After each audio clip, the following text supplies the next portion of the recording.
Hi, I'm Rosie Evans. I'm a sustainable fashion designer. I studied at UE in Bristol and I'm from South Wales.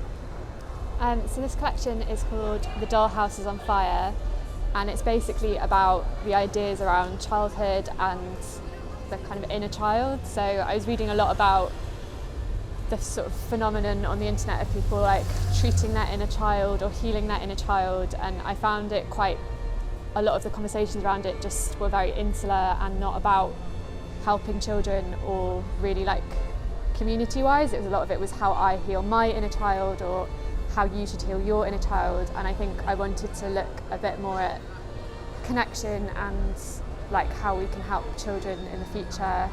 And I was looking at old films as well, so The Last Unicorn, which is a childhood film, a lot of it is about like learning to let go of your own image and saying goodbye to that idea of fantasy. And then I also watched a film called Black Moon, which is an experimental film about saying goodbye to innocence. So it's kind of mixing those two really bright kind of ideas of childhood and unicorns, but also with letting go of that and trying to move on and be a better adult.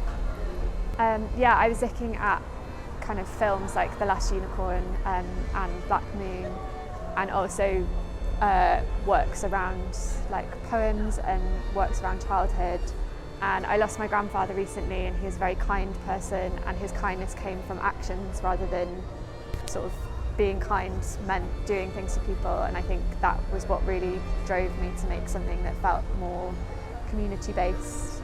I've also been helping out a lot at refugee and food bank centres, and the way that people are very kind and the community builds really inspired me.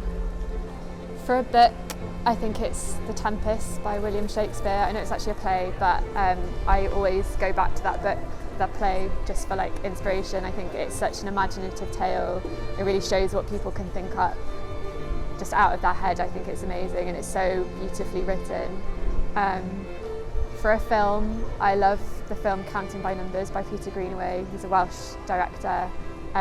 There's just something that like every scene has been really thought out, and I think it just shows like again what you can do with filmmaking, and that's kind of what I want to do with my own work, is show what you can do with textiles and fashion.